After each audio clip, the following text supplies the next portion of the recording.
Je vais vous proposer une lecture.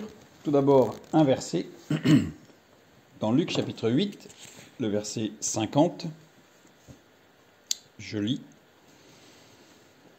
Mais Jésus, ayant entendu cela, dit au chef de la synagogue, « Ne crains pas, crois seulement, et elle sera sauvée. » L'existence n'est pas simple. Cette semaine, j'ai entendu une citation par rapport aux mathématiques que je vais réutiliser parce qu'elle va être utile. C'est « L'existence n'est pas simple, elle est même complexe ». Elle est complexe parce qu'il y a deux composantes, et on va voir pourquoi. Et on a une composante matérielle, qui pour certains est la réalité absolue, et on a une composante spirituelle, qui pour certains est purement imaginaire. Mais nous, on sait que justement, non. Il y a deux composantes. Pour Jairus et sa famille, dans le texte que nous venons de lire, il y a une difficulté majeure qui rend leur existence complexe. Leur fille est malade, et une maladie qui va conduire à la mort. Sa fille va mourir. Nous avons bien d'autres exemples dans la parole de Dieu de situations complexes, de situations tellement complexes qu'on n'a pas de solution. En tout cas, on n'a pas de solution à notre portée. Je prends l'exemple d'Abraham, dans Genèse, chapitre 15, le verset 1, où nous lisons « Après ces événements, la parole de l'Éternel fut adressée à Abraham dans une vision, et il dit « Abraham, ne crains point, je suis ton bouclier, et ta récompense sera très grande. » Oh, c'est formidable ce verset. Mais après cela, après ces événements, après quoi? Qu'est-ce qui s'est passé? Alors revenons un tout petit peu en arrière, au chapitre précédent. Nous avons 4 rois dirigés par Kedorlaomer, roi d'Élam, qui se liguent contre 5 rois de la région, de Sodome et Gomorrhe. 5 rois avaient servi Kedorlaomer pendant 12 ans, mais ils se révoltent, la 13e année. Et Kedorlaomer et ses alliés lancent alors une campagne militaire pour réprimer la révolte.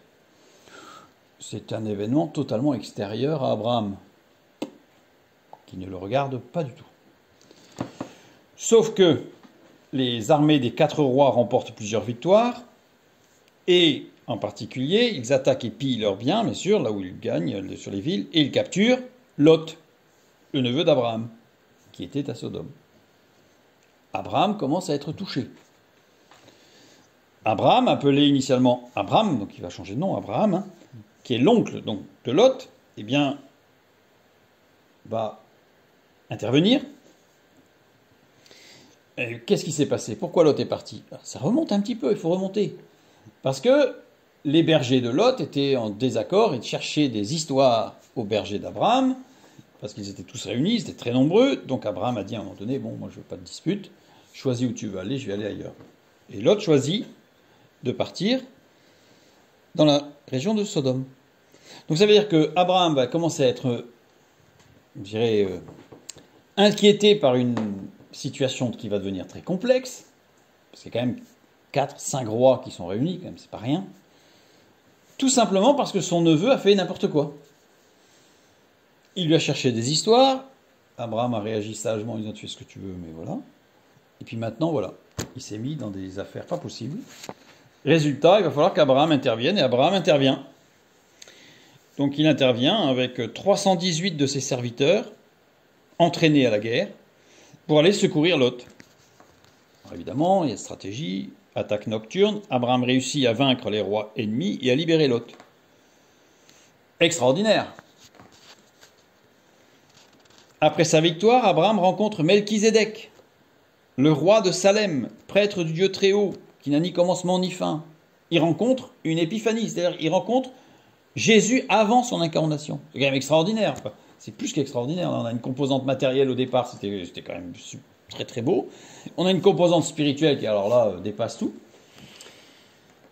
Abraham est sage, il refuse le butin, il veut juste sauver les personnes qui lui sont chères, etc. Voilà, c'est tout. Et il donne la dîme à Melchizedek. Et c'est juste après ça que Dieu lui dit « Ne crains point ». On aurait tendance à dire que là, c'était le moment où Abraham, il risquait pas de craindre grand-chose. Parce qu'il venait d'avoir une victoire sur 4-5 rois, il venait de rencontrer une révélation de Dieu, Eh bien non, il avait peur. Mais Abraham avait peur de quoi? pour que Dieu lui dise « ne crains pas ». Eh bien, Abraham s'est rendu compte que même si on a une existence qu'on a réglée, je dirais comme du papier à musique, et qu'on fait tout au mieux, il y aura toujours des éléments extérieurs qui viendront nous perturber et qui viendront nous rendre l'existence complexe.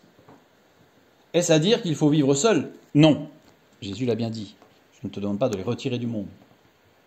On reste dans le monde. Donc en fait, Abraham lui aussi avait la crainte d'événements extérieurs complexes. Et là, pour Jairus, il y a une difficulté qui vient de l'extérieur. Encore, c'est une maladie. Qu'est-ce qu'on peut contre la maladie, hein? Bon, il y a certaines maladies, on l'a cherché, si on se nourrit mal, ou si on... mais parfois ça nous tombe dessus sans qu'on ait rien demandé, sans qu'on n'ait rien fait pour. Je lis maintenant, je reviens sur Jairus, Luc chapitre 8, les versets 41 et 42. « Et voici, il vint un homme nommé Jairus, qui était chef de la synagogue. Il se jeta à ses pieds et le supplia d'entrer dans sa maison, parce qu'il avait une fille unique d'environ 12 ans qui se mourait. Pendant que Jésus y allait, il était pressé par la foule. » Pour Jairus, la difficulté était venue de l'extérieur, mais elle était à l'intérieur. C'était sa fille. Ce n'était pas la fille du voisin, ce n'était pas le neveu qui était parti. C'est sa fille. Quelqu'un de proche, sans solution. En tout cas, sans solution accessible. Jésus l'entend. Extraordinaire. Il vient. Formidable. Il y a la foule qui le presse. Bon, ça va le ralentir un peu. Puis du verset 43 à 48, alors là, pour Jairus, pire que tout, une femme malade vient toucher le bord de Jésus, Jésus s'arrête. Alors, il comprend bien, Jairus, que cette femme elle a besoin de Jésus aussi. Cette femme elle a besoin de la grâce de Dieu. Mais ça fait 12 ans qu'elle a la perte de sang. Elle peut peut-être attendre une journée de plus et laisser Jésus aller voir sa fille. Donc il y a des événements extérieurs qui n'aident pas. Qui n'aident pas à voir Dieu dans une action rapide. Même si, je le dis, on comprend bien que cette femme elle avait besoin de la grâce aussi de Dieu. C'est pas le sujet. C'est pas le sujet. Mais c'est un élément extérieur qui fait que ça vient perturber quelque chose qui pourrait être plus rapide. Et puis, les versets 49 à 53. Comme il parlait encore, survint de chez le chef de la synagogue quelqu'un disant « Ta fille est morte. N'importune pas le maître. » Puis au verset 53, quand Jésus dit « Elle n'est pas morte, mais elle dort. » Et il se moquait de lui, sachant qu'elle était morte. Le manque de foi, voire l'incrédulité de l'entourage, n'aide pas non plus à y voir clair et à garder, je dirais, la tête hors de l'eau.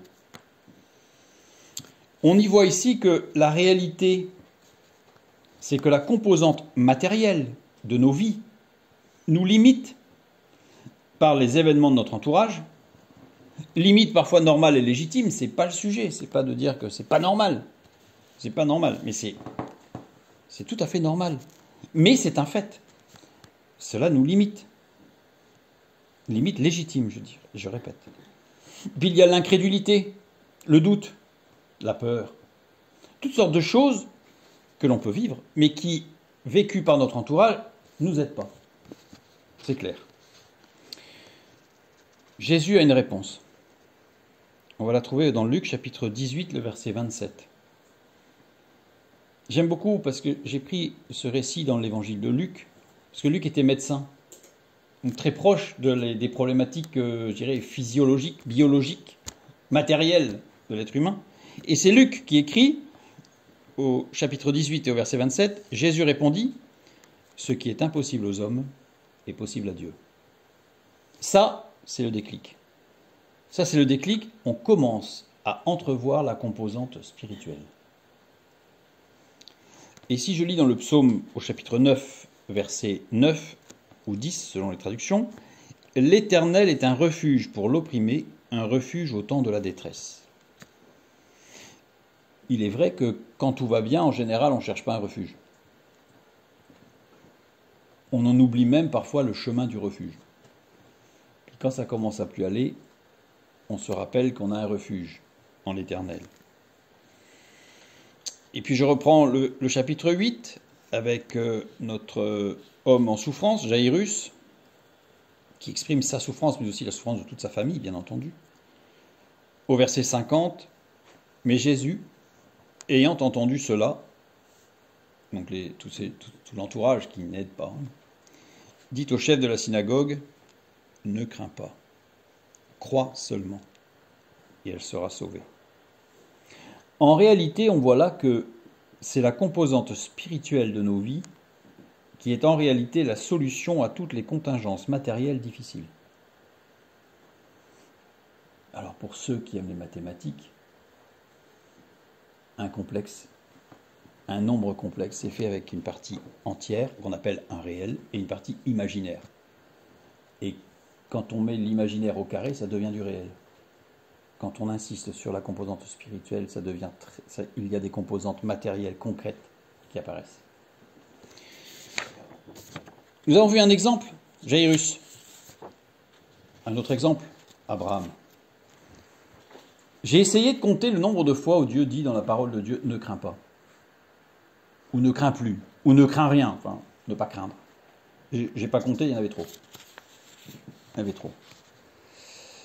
Et parfois on peut se dire « oui, mais la Jairus, je comprends, sa fille était malade, elle allait mourir, je comprends, ça touche les gens. » Mais ma situation est un peu différente quand même. Alors, je prends les exemples. On a vu Abraham dans Genèse chapitre 15. On peut prendre Isaac. Isaac s'établit dans la région de Beersheba, après avoir rencontré des conflits avec les habitants locaux, et c'était très tendu. Allait-il pouvoir rester? Dieu lui apparaît et lui dit de ne pas craindre. Donc il s'installe quelque part, c'est conflictuel, et Dieu lui ne craint pas. Jacob, qui s'apprête à descendre en Égypte. Jacob, qui était établi sur le pays de la promesse. Et Dieu lui dit, il y a un élément qui dit, va en Égypte, quitte ce que tu as acquis et retourne. Oh, Jacob dit, non, c'est pas possible. Et Dieu lui dit, ne crains pas d'y aller. C'est moi qui t'envoie là-bas et tu reviendras. Il y a Moïse. Les Israélites, fuyant l'Égypte, se retrouvent coincés entre l'armée de Pharaon et la mer Rouge. Leur passé les a rattrapés. Et va peut-être les détruire. Et que dit Dieu? Ne crains pas. Puis il y a Josué. Après la mort de Moïse, Josué prend la direction des Israélites. Il se dit, mais cette tâche, elle est beaucoup trop grande pour moi. Je ne pourrai jamais, je ne suis pas à la hauteur de Moïse. Qui serait à la hauteur de Moïse? Et Dieu lui dit, ne crains pas. Puis il y a Gédéon, le plus petit de la plus petite des familles. Gédéon reçoit la visite de l'ange de l'Éternel qui lui annonce qu'il est choisi pour sauver Israël et les Madianites. Et Dieu lui dit, ne crains pas.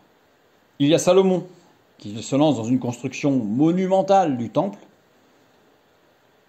Et Salomon, à un moment donné, se demande, parce que là, présentement, c'est bien, mais dans le futur, Dieu lui dit, ne crains pas. Ce que tu fais a des implications futures. Puis il y a Ésaïe. Dieu, par l'intermédiaire du prophète Ésaïe, rassure le peuple d'Israël en exil à Babylone. Ils sont en exil à Babylone. Ils ont tout perdu. Et Dieu dit à Ésaïe, ne crains pas. Là où tu es, je suis. Et puis, connu, il y a évidemment Marie. L'ange lui annonce quelque chose d'incroyable, mais incroyable. Marie se dit, mais comment c'est possible? Ne crains pas. Ne cherche pas à savoir comment ça va être possible. Parce que la réponse de l'ange, lui dit, mais je ne connais pas d'homme. L'ange ne va pas expliquer toute une sorte de cours de biologie sur comment ça allait se passer. Il dit, ne crains pas. Le Saint-Esprit va agir, ne crains pas. Et puis, il y a Paul. Pendant son séjour à Corinthe, Paul reçoit une vision de nuit où Dieu lui dit de ne pas craindre, mais de continuer à prêcher, parce que c'est très tendu. Avec sagesse, bien sûr, et il va être conduit parfois à changer de lieu, et c'est Dieu qui le conduit, et qui lui dit « ne crains pas ». Donc c'est-à-dire que quelle que soit la situation dans laquelle nous pouvons être, quels que soient les événements extérieurs, quels que soient les événements intérieurs, quel que soit l'entourage qui peut ne pas nous aider, vraiment, voire qui nous entrave, voire qui se moque. « Ah ah, elle est morte !» Dieu dit « ne crains pas ». Et non seulement Dieu dit ne crains pas, mais il rajoute ce qui est impossible aux hommes est possible à Dieu. Pourquoi craindrais-tu ?